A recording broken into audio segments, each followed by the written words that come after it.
walk-off field goal to beat Baltimore 33-31, and Houston kicked a walk-off field goal to beat Cincinnati 30-27. Wilbon, which result was more significant to you? Tony, I think beating Baltimore, because there were people starting to say that suggest that Baltimore might be the team you'd have at the top of whatever power rankings you pay attention to for the NFL. And while Cincinnati had rebounded nicely after the slow start with Joe Burrow hurt, you weren't saying they're the best quite yet. And so beating Baltimore, Tony, both those games, which ended the same way, they were something of stunners, and I just think that beating Baltimore in Baltimore, I'm going to give a slight edge. Though anytime you have a rookie quarterback lead you and bounce back from a mistake like the one he made, I don't know, I can talk myself into something else. But right now, you asking me in the moment, you ask me tomorrow, I might answer differently. Yeah. I'm going to go beating Baltimore. Okay. I want to be very clear in what I'm going to say, and I'm sure we agree on this, that for Baltimore and Cincinnati to both lose at home is extremely surprising.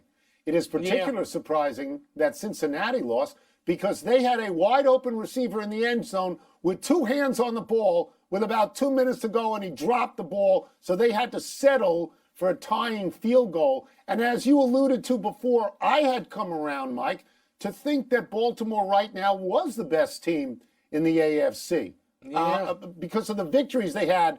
They crushed Seattle. They crushed Detroit, both of whom won yesterday and looked sort of like playoff team. So for Cleveland to put 33 points on Baltimore's defense, on that defense really surprised me. But having said all this, I think the Cincinnati game was by far more important, and I'm going to tell you why. By losing that game, Cincinnati is now 5-4.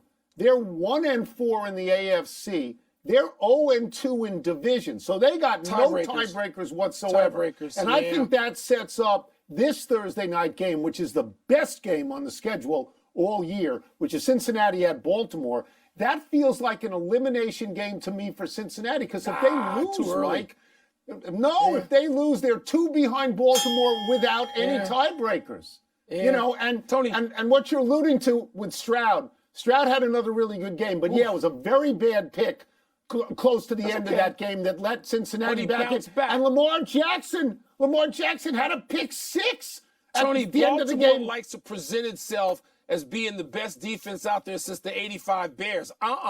Then you can't give it up like that at home.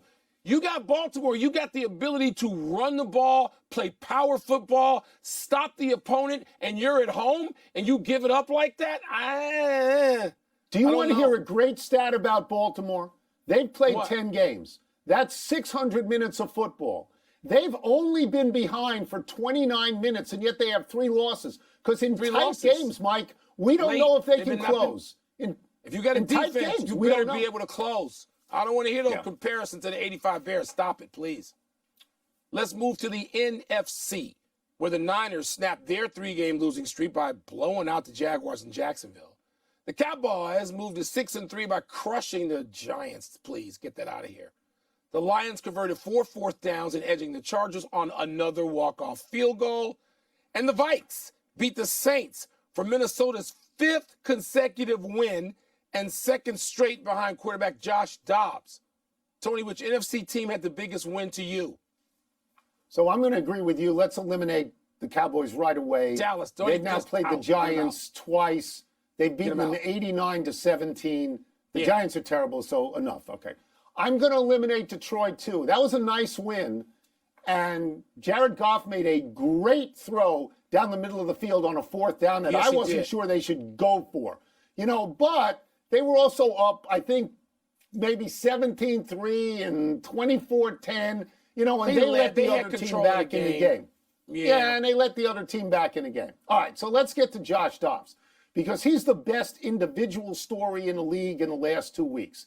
He goes to Minnesota. He still doesn't know everybody's name, and he has been fabulous. But, and there's always a but, beating the Saints is not a big deal. What the San Francisco 49ers did is a big deal.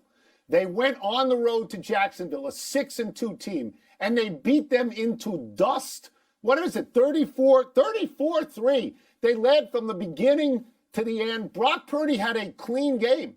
He had no interceptions. He had no fumbles. That's the kind of game where you look at that team and you say, that's a Super Bowl team. Yeah, Tony, I'll agree with you, but they are coming off 3 straight losses. And Jacksonville is not ready for prime time yet. They're just not. I mean, this is the kind of game, and Peterson referred to this afterward, that they're going to have, and now they know what playing a big boy on a big boy stage is like. So Jacksonville wasn't ready for that. I know in my confidence pool, I went out there and I picked San Francisco and I gave them some points because I was certain they were going to win that game. Tony, the story, as you alluded to, and the victory is the one that belongs to Josh Dobbs. New Orleans was above 500 going into yesterday's game. So I'm not going to trash New Orleans. They're not good. Tony, not good. Their record is what it is. It's better than some of these other teams people fluff up. So Minnesota, which is now 6 wins, Minnesota's only a game behind Detroit in the NFC Central. I mean, there's every chance for Minnesota to shock the world. And this guy, Dobbs, he's the best story in pro football, Tony. So easy to root for, particularly when you listen to him post-game talk about what it was like just to be out there and the thrill. And it sounded like listening to a high school quarterback who had just made the varsity and had some big win over the neighborhood rival. It's so just refreshing to see Dobbs. Isn't he an aeronautical engineer? Isn't he a space guy? Isn't he that? And so not a high school kid. Not a space cadet, but an actual space guy, He has a nickname, Pastronaut. It's a fabulous nickname, Pastronaut. We turn to college football. And naturally to Michigan, which beat Penn State at Penn State 24-15 without Jim Harbaugh coaching. Harbaugh and Michigan have filed a complaint in court seeking a temporary restraining order that would allow him to coach against Maryland and Ohio State in the next 2 weeks. Wilbon, what did Michigan's win over Penn State without Harbaugh tell you about the Wolverines? Nothing new. They're the best team in the Big Ten.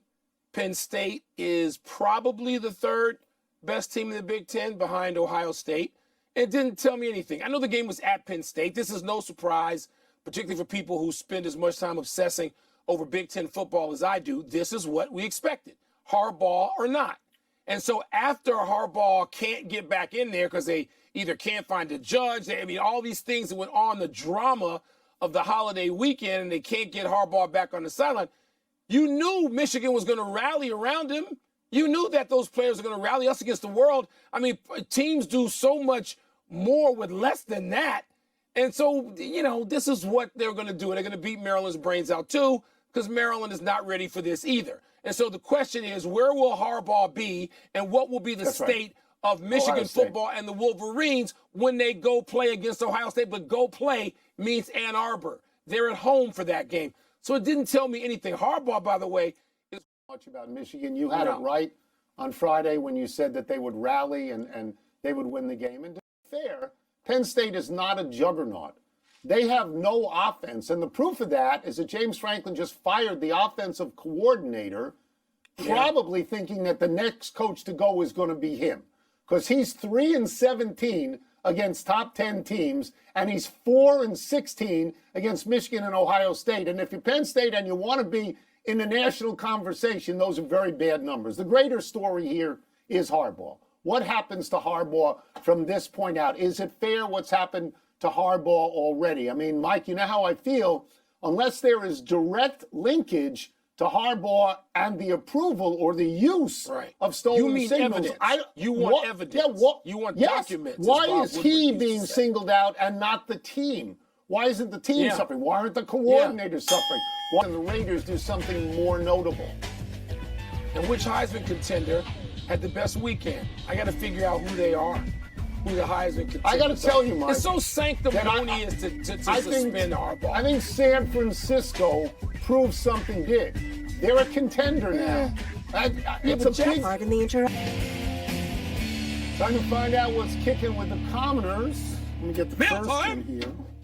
Often I can't read You've had the these mailbox things, too but I think long. I can today. Mailbox needs to be in my Bigger possession. deal, Kyler Murray winning or Antonio Pierce winning again?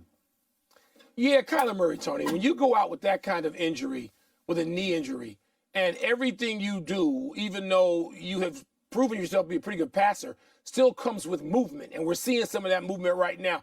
He's turning the corner like he never had any injury, and he had some long runs, and you're just like, oh my goodness. It was like he just stepped out of college, and it was a rookie in the NFL with that kind of energy, that kind of speed, that kind of burst, and the Cardinals won that game. I mean, good for them. And look, yeah, I don't want to overstate this and say he's playing for his job, but I mean, Arizona could, decide to draft a quarterback. They're going to pick fairly high in this. Antonio Pierce beat the Jets. That's what the Raiders are supposed to do at home. I'm going with Kyler Murray and his return after 11 months away. So I'm really happy for Antonio Pierce. I'm really happy when there's something as large as firing a coach, and then you look back and you say that was the exact right move at the exact right time. It's like last season, not this season, but last season when the Phillies fired Joe Girardi, and then they went to the World Series. And you knew, okay, that's the right move to make. But as you say, the Raiders beat the Jets. Antonio Pierce has in 2 weeks beaten the Giants and the Jets. These are terrible teams. Terrible. Do you know what his next 5 games are, which is when we can make a judgment? Here are the next 5 at the moment. It's at Dolphins, Chiefs, Vikings, Chargers, at Chiefs. So we're going to hold this in abeyance for a while to see how they do. And I'm with you on Kyler Murray. Kyler Murray's out for a year, and he walks back in and he leads his team to a victory and he gets them right. That was another one of the field goal situations late in the game. Yes. That one run he made where he covered 200 yards personally when he was chasing. Amazing. That's the best play I saw all day. That particular play. Agreed. So it looked to me like Kyler Murray stepped right back in as he should have. What does beating the Giants and the Jets mean? What is that like? That makes you the king of exit 3 off the turnpike? Is it exit 3? What is that? Route 3? What is that? The Meadowlands. It's a Meadowlands. It means nothing because they're terrible teams this year. They're both really terrible. Boy, yeah. Which Heisman contender had the best weekend? Tony, I mean, Bo Nix had a really good weekend, numerically. When you look at what he did, and he's a quarterback, and he's going to get a lot of votes, and his team is up there in ranks, and it should. But, Tony, there's a wide receiver wearing number 18 at The Ohio State University, Marvin Harrison Jr. He's the best player, Tone. He's the best player in college football. I know what I want him to be wearing next year. They can give him whatever number they want, okay? They can't give him 40 or 34 or 51, but they can give him just about anything else he wants if we can draft him at the top of the draft. Marvin Harrison Jr. I think he caught 7 passes for $143, something like that. The numbers don't matter. Marvin Harrison dominates the game. Yeah. He's the best player. I'm not disagreeing with you. He's the best college football player. He is. He caught passes for 149 yards. He had 2 touchdowns. He had 1 rushing. That's one candidate.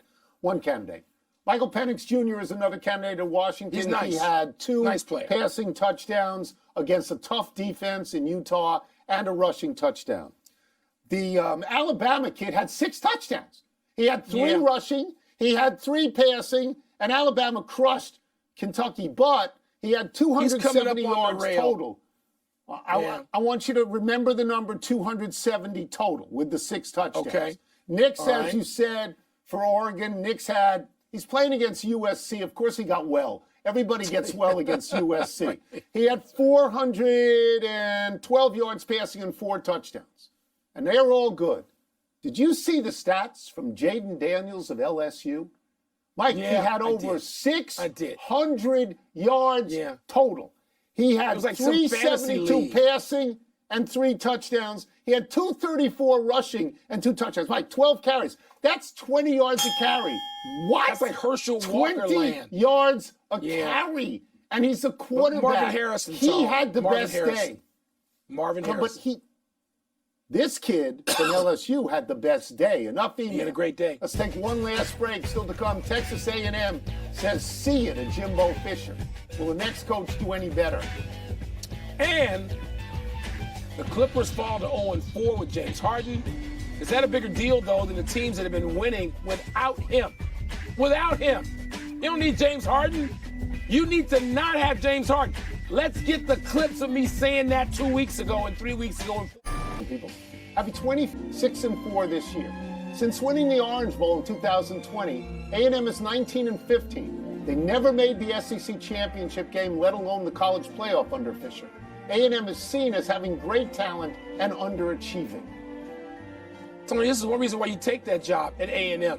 Because when you ultimately don't win a national championship, and they haven't done so since like 1936, then you get fired and you walk away with enough money to buy a small nation. Okay, so some dude who's an alum or a booster of A&M has an oil well in his backyard, or many of them, and they're fighting over who's going to pick up the check to pay Jimbo Fisher, like you and I might go at it over picking up a dinner at the Palm. Are you kidding me?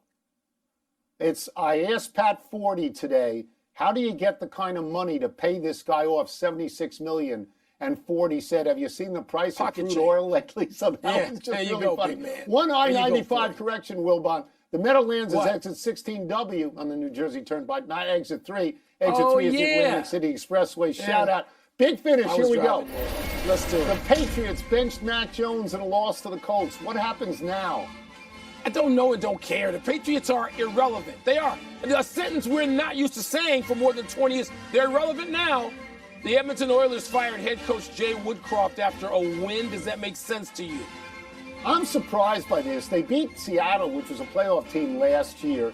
He had 109 points with that team last year, second in the West. I'm just wondering this. Is he going to get $75 million on the way out? Ali Krieger and Gotham FC won the NWSL championship. Your thoughts? The headline, again, is Megan Rapinoe, who went out after 6 minutes with what she fears is a torn Achilles. And that is not the exit that you want. Man, women's college hoops yesterday, unranked NC State upset number 2 UConn by 11, double digits. That's surprising, isn't it? Very surprising. Paige Beckers had 27. Very surprising. Last one, the Sixers, the Wolves, the Rockets, the Heat have been winning, and the Clippers keep losing. What's the biggest deal? It ain't the Clippers. They're relevant. They may become relevant, but Houston 5 in a row. The Sixers have 1 loss this season. James Harden is in neither place, which he could have been. Good for them. We're out of time. We will try and do better